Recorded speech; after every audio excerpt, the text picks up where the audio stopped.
So 5 takeaways. Number 1. Editing and proofreading is no joke. When I finished writing the book, which was the fun part, and it took me like 6 months at least, I didn't realize how many mistakes that I made. So following the 6 months, I just rewrote the damn thing over and over again. I had to add new chapters, delete old chapters.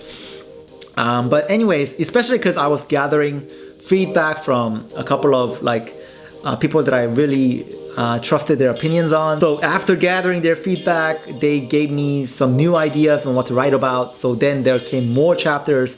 So editing and proofreading becomes like almost a nightmare, because let's say you proofread it and edited it completely clean once through, and then you get a new idea and you have to add a new chapter, but now that chapter is not clean, so somebody has to proofread that, and then you start reading bits and pieces into different chapters, and then you forget if those were proofread.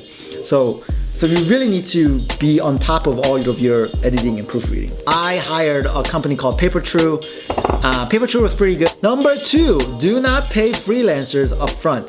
Now, self-publishing doesn't mean that you self-do everything. That's not, I mean, you can technically, but it'll take you a very long time if you go that route. What I did was do the fun parts myself and do like 50% of the not fun parts myself, and then hire other people to do the rest for me. So the things that you might want to consider hiring for are like layout design, cover illustration, and cover design.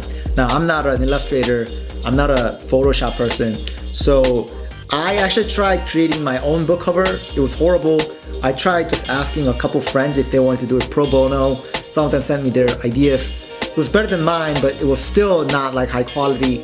And I ended up finding somebody who has like 30 years of experience from like Penguin, which is the Random House, one of the publishing companies.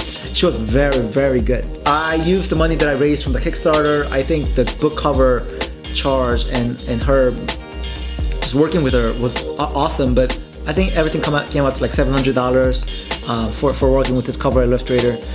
And she made the back cover and everything. I found her on readsy.com. I'll put the link in the description. But oh yeah, before I went on a tangent, I said don't pay them up front.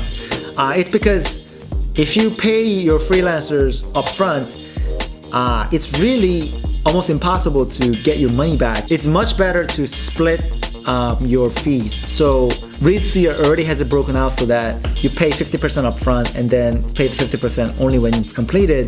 But anyways, you need to have a good pricing arrangement so that you can motivate your freelancers to finish earlier to get the money.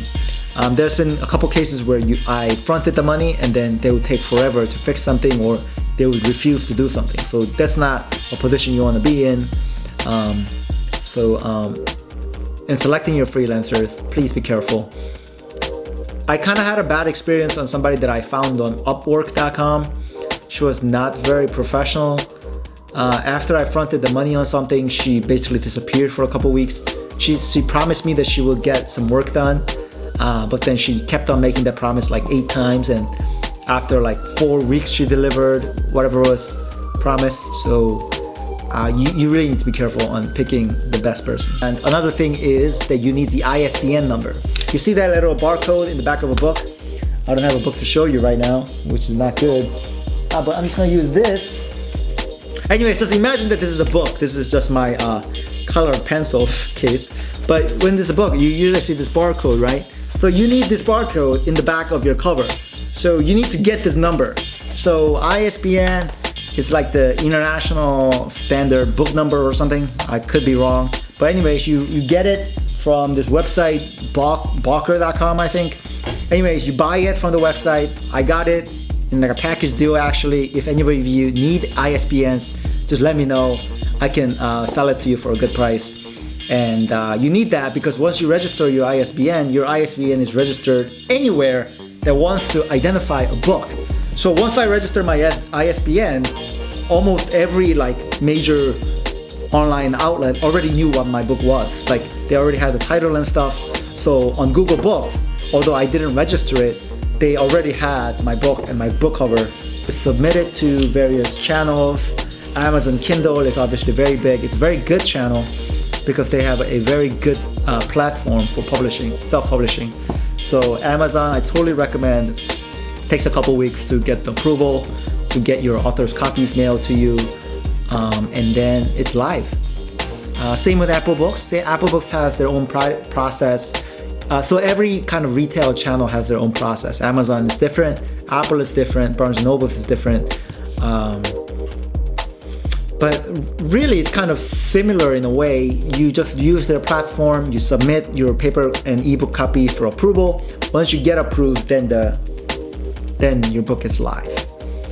So I hope it helps some of you. I know I talked really quickly, but you know, it's not as hard as you might think. The hard part is to making sure that the content is good, and then all the other part, like publishing and pushing it to the finish line, will be totally worth it, especially because you're so passionate about the message and the content that you've created and getting it out to the audience.